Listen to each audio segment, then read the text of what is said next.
పార్లమెంట్లో ఏమీ మాట్లాడు, సోషల్ మీడియాలో మాత్రం రీల్స్ పెడతానే ఉంటాడు. అడిగి గుడ్ మార్నింగ్ చెప్పించుకుంటాడు, మీ దగ్గర అడిగి పూలు చల్లించుకుంటాడు, మళ్ళా వీడియో తీసి మళ్ళా రీల్స్ పెడతా ఉంటాడు. అంటే వీళ్ళంతా పిచ్చోళ్ళంటే ప్రజలను అమాయకులు చేయాలనుకుంటున్నాడు. అందుకే ఆయన చూసిన తర్వాత నీ రీల్స్ చూసి అలసిపోయాం కాబట్టి నువ్వు ఎంపీగా పనికిరావు, ఎమ్మెల్యేగా బొమ్మను ఒక తన్ను దాన్ని రాజమండ్రిలో పడేశారు. ఇతను ఎక్కడ ఏ పని జరిగినా 15% కమిషన్ ఇవ్వాల్సింది. వాటా, నేను కమిషన్ అన్నా, నువ్వు వాటా అన్నావు. ఆవ భూముల కుంభకోణంలో ఈయన వాటా 150 కోట్లు అవునా కాదా అని మిమ్మల్ని అడుగుతున్నా. అలాంటి మహానాయకుడు ఇంకొక ఆయన అనపర్తిలో ఉన్నాడు, ఆయన గ్రావల్ రెడ్డి. ఆయన పనే గ్రావల్ మొత్తం దువ్వేయడం. ఆయన సతీమణికి కూడా ఇదే పని. ఎమ్మెల్యే అనుచరులు కాపవరం, దొంతమూరులో అక్రమ తవ్వకాల్లో కోట్లు సంపాదించారు. తోడల్లుడు రైస్ మిల్లర్స్ అసోసియేషన్ ప్రెసిడెంట్, అందులో ఒక 30 కోట్లు కొట్టేశాడు. అక్కడుండే మన ఇన్ఛార్జ్ అయితే కొట్లాడుతూనే ఉన్నాడు. గ్రావెల్ మాత్రం ఆపలేకపోయాడు. కేసులు మాత్రం ఉన్నాయి. కోర్టు చుట్టూ తిరిగే పరిస్థితికి వచ్చాడు. ఇది న్యాయం ఈ రాష్ట్రంలో, ఈ జిల్లాలో. ఇంకో పక్క రాజానగరం జక్కంపూడి రాజా బ్లేడ్ బ్యాచ్ లీడరు. ఎక్కడ బ్లేడ్ బ్యాచ్ ఉన్నా ఆయన ఉంటాడు అక్కడ. ఆయన పెద్ద నాయకుడు. పేదల ఇళ్ల స్థలాల్లో 5 లక్షల భూమి 45 లక్షల రూపాయలు రిజిస్టర్ చేస్తాడు. 5 లక్షలకు కొంటాడు, 45 లక్షలకు అమ్ముతాడు. గొప్ప నాయకుడు. నామవారం, కొత్త తుంగపాడు, మునగాళ్ళ కొండలు కూడా కరిగిపోతున్నాయి. మహాగణుడు. ఆయన ఏమీ చేయలేడు.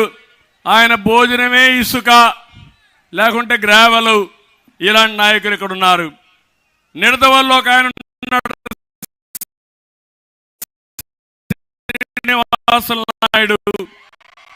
రియల్ ఎస్టేట్ వ్యాపారం, వసూళ్ళన్నీ ఆయనవే. బకాసుల మాదిరిగా మట్టి ఇసుక మొత్తం పొంచేస్తున్నాడు. ఆయన ఒక పెద్ద నాయకుడు. పక్కనే కొవ్వూరులో ఒక మంత్రి ఉంది. పాపం ఇప్పుడు ఆ మంత్రిని కొవ్వూరు నుంచి ఒక పుష్ ఇచ్చి గోపాలపురానికి తరివేశారు.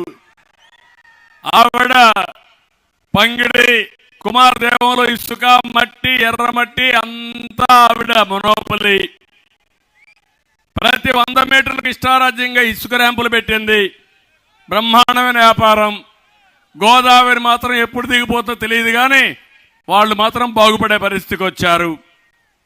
అక్కడ ఒక దళిత నాయకుడు, ఒక యువకుడు మహేంద్ర ఆత్మహత్య చేసుకునే పరిస్థితి తీసుకొచ్చారు.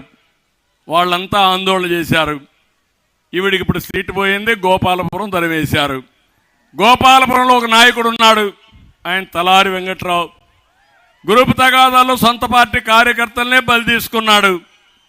గ్రామస్తులు కూడా తిరుగుబాటు చేశారు.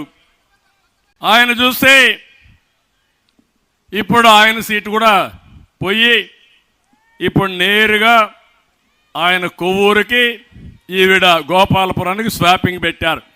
ఇక్కడ చెత్త అక్కడ బంగారం, అక్కడ చెత్త ఇక్కడ బంగారం. మీరు నమ్మాలి కదా.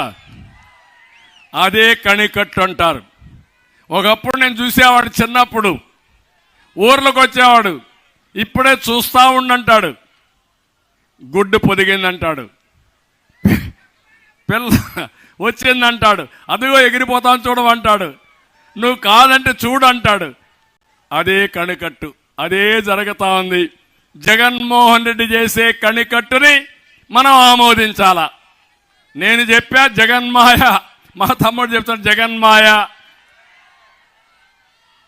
అంటే వీళ్ళు ఏ విధంగా తయారయ్యారో ఆలోచించమని కోరుకుంటూ నేను ఒకటే మీకు చెప్తున్నా, ఈ గోదావరి తీరాన మనం ఉన్నాం. నేనే గోదావరి పుష్కరాలు పెట్టి ఈ రాజమండ్రిని బ్రహ్మాండమైన టూరిజం హబ్గా తయారు చేయాలనుకున్నాం. దానికి కట్టుబడి ఉన్నాం. తప్పకుండా మళ్ళీ చేస్తామని చెప్పి నేను మీకు హామీ ఇస్తున్నా. ధాన్యం రైతులు ఇక్కట్లు తొలగిస్తాం, అక్వా రైతులను ఆదుకుంటాం. రోడ్లన్నీ అధ్వానంగా అయిపోయినాయి. రోడ్డు మీదనే డెలివరీ అయ్యే పరిస్థితి వస్తూ ఉంది. నేను ఆ రోడ్లన్నీ బాగు చేసే బాధ్యత మేము తీసుకుంటాం. మళ్ళీ ఉచిత ఇసుక విధానం తీసుకొస్తాం, అందరికీ ఉపాధి ఇస్తాం, పంట కాలువల్ని ఆధునీకరణ చేస్తాం. అందుకే నేను అడుగుతున్నా, ఈరోజు యొక్క కలియుగ భస్మాసుడు ఉన్నాడు. మీరందరూ ఆ రోజు మీ నెత్తిన చేయబెడితే బుగ్గలు చేయబెట్టి ఇది చేస్తే మీరందరూ ఐసైపి ఓట్లు వేసేశారు, వరమిచ్చారు. బోలా శంకరుడు మారిగా ఓట్లన్నీ మీరేసి వరమిచ్చి ఈరోజు కలియుగ భస్మాసురుని తయారు చేశారు. 5 ఏళ్లు ఈ భస్మాసురుడు ఎవరి తలపైన చేయబెడితే వాళ్ళు భస్మం అయిపోయే పరిస్థితికి వచ్చారు. నేను కూడా బాధితుడినే, అవునా కాదా అని మిమ్మల్ని అడుగుతున్నా. పవన్ కళ్యాణ్ కూడా బాధితుడే. వేదిక పైన అందరం బాధితులమే. వేదిక పైన మీరు బాధితులే. రాష్ట్రంలో 5 కోట్ల మంది బాధితులమే. 5 ఏళ్లు మనకు దారి దొరకలా.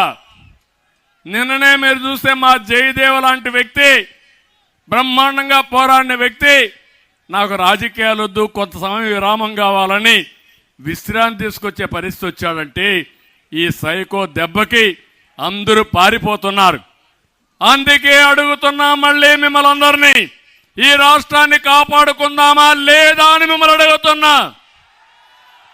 బానిస జీవితాలు కావాలన్నా, ప్రజాస్వామ్యం కావాలన్నా, మీ పిల్లల భవిష్యత్తు బాగుండాలన్నా లేదా? దీనికి ఒకే అవకాశం, అది 72 రోజుల్లో జరిగే ఎన్నికలు. మీ దగ్గర ఓటు ఉంది, వజ్రాయుధం. ఆ ఓటు ఉపయోగించండి, భస్మాసురుని అంతం చేయండి. సిద్ధమా అని మిమ్మల్ని అడుగుతున్నా. కలియుగ భస్మాసురుణ్ణి తుదముట్టిస్తామని గట్టిగా చప్పట్లు కొట్టి చెప్పండి. ఈ రోజు నుంచి స్వచ్ఛందంగా మీరు ముందుకు రావాలి. నా కోసరం కాదు, మా కోసరం కాదు, మన కోసరం, మన రాష్ట్రం కోసరం, మన పిల్లల భవిష్యత్తు కోసరం. అవసరమైతే 10 రూపాయలు మీరే ఖర్చు పెట్టుకున్న చొరవ కూడా తీసుకోవాలి. నష్టపోయిన బాధితులే నాకు క్యాంపెయినర్స్. నష్టపోయిన ప్రతి ఒక్క వ్యక్తి మళ్ళీ నష్టపోకుండా, అధైర్యపడకుండా ముందుకు రమ్మని కోరుకుంటున్నా. సైకో పాలన పోవాలి. ఎవరిని వదిలిపెట్టాడు. కడాన చెల్లెలు లేదు, తల్లి లేదు, బాబాయ్ లేదు, ఎవరూ లేదు. అలాంటి పరిస్థితిలో మనందరి మీద బాధ్యత ఉంది. దానికి సిద్ధంగా ఉండమని మరొక్కసారి కోరుకుంటూ, మేమిచ్చిన ఈ పిలుపు ఈ రోజు నుంచి ఇంటింటికి వెళ్ళాలి. ప్రతి ఒక్క గుమ్మం దొక్కాలి, ప్రతి ఒక్క గుండె చప్పుడు చేయాలి. చేసి ప్రతి ఒక్కరిలో చైతన్యం తీసుకొచ్చి ఒక్క సీటు కూడా గెలవకుండా వైసీపీని చిత్తుగా ఓడించి భూస్థాపితం చేస్తామని మీరు